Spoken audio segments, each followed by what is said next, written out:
There are three types of money that are at war with each other right now. And by the way, I use the term money very loosely in that description. In this video, we're going to find out what happens to them all, and the answers may surprise you. Let's explore.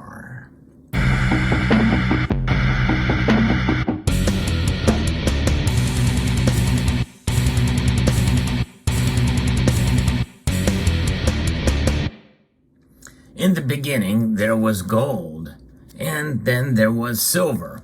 Well, in all actuality, it was a mixture of these metals called electrum that formed the foundation of our monetary system, the very beginnings of fungibility, divisibility, and the store of value, all the aspects that gold and silver do so very, very well. However, as time went on, there was debasement, and other commodities or other items became to be used as money that didn't have the same qualities that gold and silver had. Well, throughout time, that money turned into paper, thanks to China, because China was the first country in the world, or first empire, to actually use paper as money. Nowadays, that's what we're seeing, the dollar as it is now. Fast forward all these years later, and the dollar is the dominant currency around the world. To this day, it is dominated about 60% of the reserve currencies that are out there in transactions around the world. What is its future compared to gold and silver? And then you have digital assets.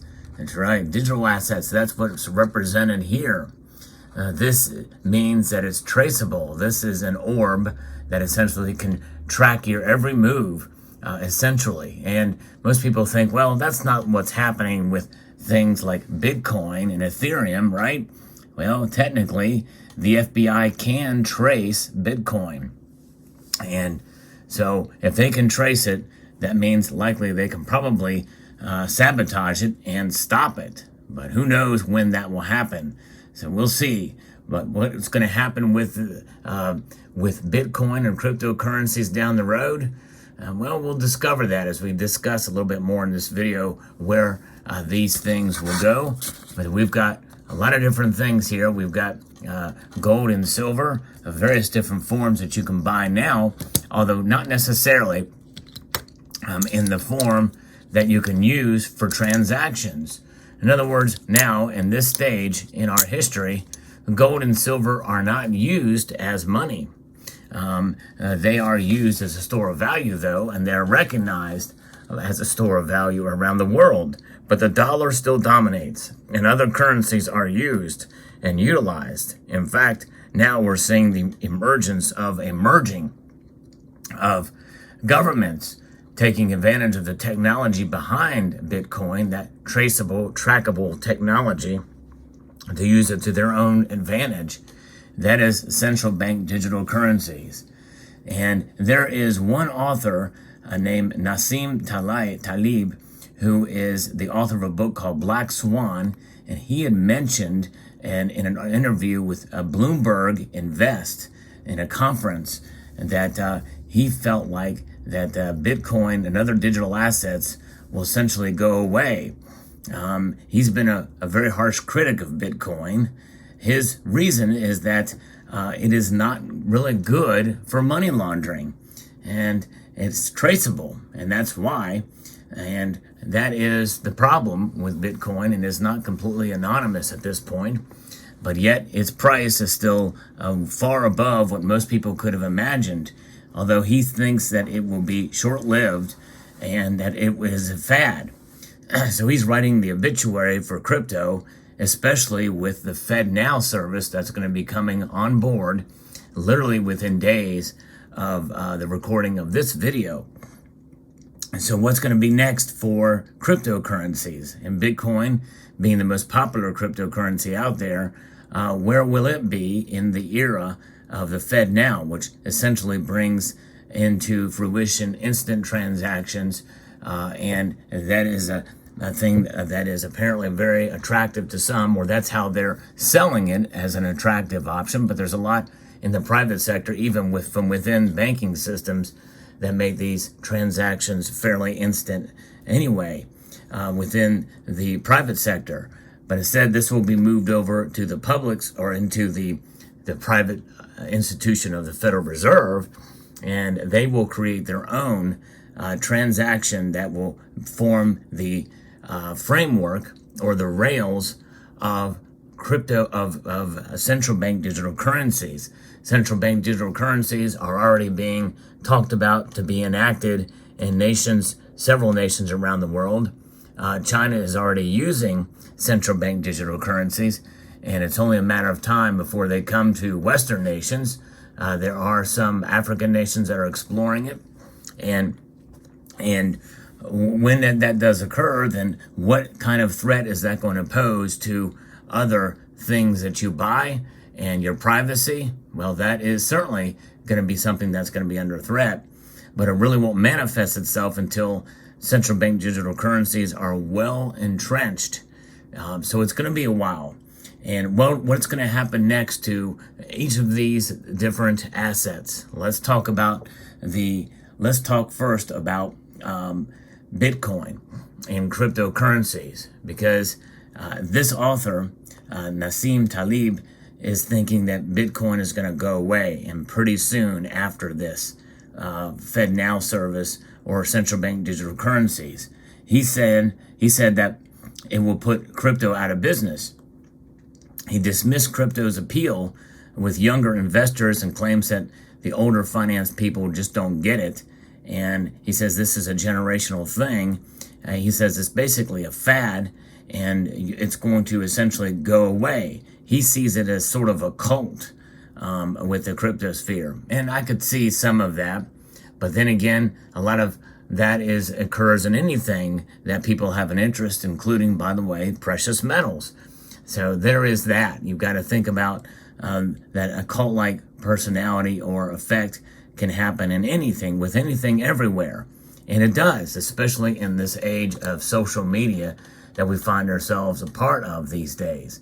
So what's going to happen to cryptocurrencies? They're not going away anytime soon, even with the advent of FedNow service. I disagree with the author there. I think that cryptocurrencies are going to be around for quite a long time, and Bitcoin as well. It may be a fad to a degree, but it's the price isn't anywhere near its all-time high of above $60,000, so it's less than half of that now. But remarkably, Bitcoin is still well above other cryptos. It's the far best performing crypto out there, and it has a faithful following that is not going to go away, and a faithful enough following that are not occultists, I guess you would say, with the entities. I think of it as an alternative investment class. It's a speculative asset, although you think about it, there are still plenty of organizations that will accept cryptocurrencies as payment, as money, if you will. Yes, indeed. In other words, cryptocurrencies, indeed, accepted and transacted, can be a form of money, a very speculative form of money, but money nonetheless. They're divisible. They are, they have value, a store of value. That store of value fluctuates with the markets for the cryptosphere, but nonetheless, a store of value and something that is accepted and transacted, and how long that will last, I don't know. We don't really know. However, I think in the end, that is the surprising element to cryptocurrencies, that some people out there, especially for those of us who are more into the precious metals, and that to think about cryptocurrencies lasting as long as they have. Many people probably wouldn't have thought that cryptocurrencies would have lasted this long, but they have. And it's a kind of a remarkable thing to see and witness, but still, I think they have quite a long life left in them. But I do think probably in time, as a central bank digital currency comes and becomes entrenched, and by the way, that's the key word here, folks, is that it will take the entrenchment. In other words, it's going to take a number of years before central bank digital currency is adopted and people feel comfortable with it. think about the frog in a pot of water, and it's nice and comfortable with that lukewarm temperature. Only a matter of time before that temperature begins to increase, and then by the time the frog notices, it's too late and he's cooked up. And in other words, the government has their ever watchful eye on you, and you can't live without a central bank digital currency. And it's only at that particular point in time when it's so entrenched that Bitcoin will essentially be banned or disappear or both. And that's, I think, the fate of cryptocurrencies in the long run. But it's going to take a while before that can happen. Notwithstanding, what is the future for central bank digital currencies? Once they are the dominating form of transactions around the nation, well, up and as long as that empire or nation lasts, well, that's as long as the central bank digital currencies can last, unless there is such a political backlash against them that people stand up and they revolt against the evils of central bank digital currency, because they can track and trace everything. Technology is great, but then when it's ever watchful eye, and you have ESG, environmental, social, and governance standards in on it that you have to meet in order to be compliant, or else you can't buy something. They cut off your money. They can take it away very, very quickly, very easily, hold you hostage with your bank account, and prevent you from making purchases of certain products, up to and including food. They can cut you off completely once they have control of it. That's a very scary thing to think about, and you have no recourse. And so once people realize that and realize how bad that is, and sadly, a lot of people won't see that until it becomes too late to make a difference. And so once that occurs, then and only then will there be a threat to a central bank digital currency. But I think in the end, overall, that is going to die as well. But it's probably going to be a slow, painful death, mainly for more of us than it is for it. And it may take generations for that to die a death. What's going to outlast it all? You guessed it, gold and silver. Gold and silver will outlast all of it. It has been money and a representation of value with fungibility, all of the attributes of money for thousands of years. And that will be the case long after the other two are gone, dead and gone. Bitcoin and central bank digital currencies, any currencies in general, will only last for so long. They're going to eventually die and go away. It's happened time and time again throughout history. It's only a matter of time. And then you will see gold come back to the top. Because the thing is that no matter what they do with central bank digital currencies, people will find a way in whatever market they can to get gold and silver. And when they have it, it'll be untraceable, untrackable.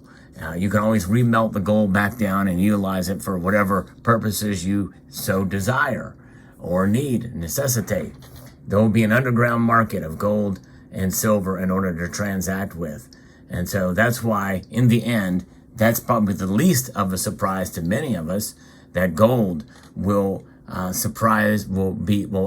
us all. It'll outlast all technology. It will outlast all political infrastructure, all dictatorships, empires, epochs, generations. It is God's money, and so therefore there's nothing that can take that away for sure. Under a central bank digital currency, they may find a way to monitor, to try their best to prevent you from buying it. But there will always be some sort of market that will form in order to transact in it. It may be tougher to get, but that means its value will certainly be recollected and revealed in that kind of market. So there you have it. Let me know what your thoughts are on this video. There you go. Those three things: gold, Bitcoin, and CBDCs. Gold outlasts them all. I'd like to extend a multitude of gratitude to each and every one of you for taking the time to watch this video, and to encourage you to please rate, share, comment, and subscribe.